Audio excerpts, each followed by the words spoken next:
अमरावती शहरात वाढलेल्या घरफोडीच्या घटनांना आळा घालण्यात अमरावती शहर गुन्हे शाखेला मोठे यश मिळाले आहे. गुन्हे शाखेने रेकॉर्डवरील सराईत घरफोडी करणाऱ्या गुन्हेगारास ताब्यात घेत त्याच्याकडून तब्बल 10 घरफोडीचे गुन्हे उघडीस आणले असून सुमारे 20,73,000 रुपयाचा मुद्देमाल जप्त केला आहे. अमरावती शहर गुन्हे शाखेने घरफोडीच्या गुन्ह्यावर मोठी कारवाई करत रेकॉर्डवरील सराईत गुन्हेगारास अटक केली आहे. पोलीस आयुक्त अमरावती शहर यांच्या आदेशानुसार घरफोडीचे गुन्हे उघडीस आणण्यासाठी पोलीस निरीक्षक संदीप चव्हाण यांच्या नेतृत्वाखाली गुन्हे शाखेच्या पथकाने विशेष मोहीम राबविली.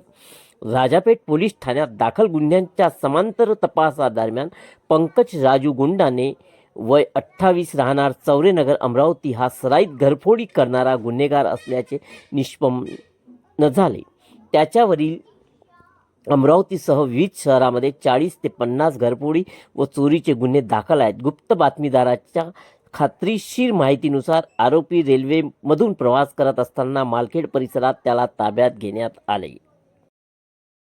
काय गुन्हा? माननीय पोलीस आयुक्त राकेश ओला सर यांनी मागील काही दिवसापासून जे शहरात घरफोड्या होत आहेत ते तात्काळ उघडकीस आणण्याच्या गुन्हे शाखेला सूचना दिल्या होत्या. त्या अनुषंगाने आम्ही विविध पथकं त्यासाठी नेमले होते.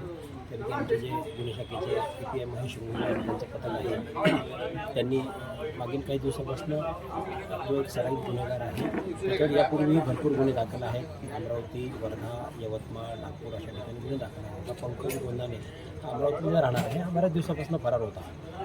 त्याचा शोध घेत होता, परंतु हा वास्तव्य त्याचं घर इथं आहे तिथेही राहत नव्हता आणि बऱ्याच ठिकाणी तो त्याचा शोध घेतला, परंतु तो कुठेही मिळून आलेला नव्हता. तो स्वतःचं अस्तित्व लपून फिरत असल्याचं निष्पन्न झालं होतं आणि तो कुठल्याही प्रकारचा मोबाईलही वापर करत नव्हता. अशा वेळेस त्याला शोधणं फार जिक्रीच झालं होतं. तेव्हा पथकाने जी ह्युमन इंटेलिजन्सचा वापर करून त्याच्यामागे बातमीदार लावून आणि तो भिवंडीला राहत असल्याची माहिती प्राप्त झाली. परंतु टीम भिवंडीकडे रवाना होतात अशी माहिती मिळाली की तो एका ट्रेनने भिवंडीवरून नागपूर जात आहे.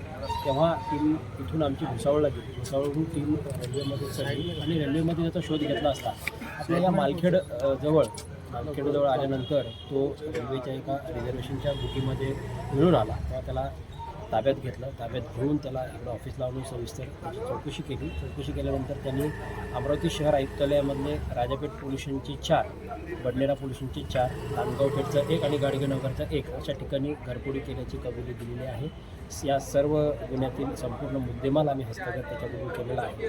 या गुन्ह्यामध्ये त्याच्यासोबत त्याचा एक मित्र आहे आणि या गुन्ह्यांमध्ये पूर्वीही त्याचा सहकारी असलेला सागर गोपटे हा सुद्धा राहणारा अमरावतीत आहे, परंतु हाही सुद्धा इथं राहत नसून तो सध्या कारंजा लाड येथे राहत असल्याची माहिती होती. त्याला तिथून ताब्यात घेतलं आणि त्याच्याकडून काही मुद्देमाल आणि याच्याकडून काही मुद्देमाल असा 10 घरफोडीतला मुद्देमाल हस्तगत केलेला आहे.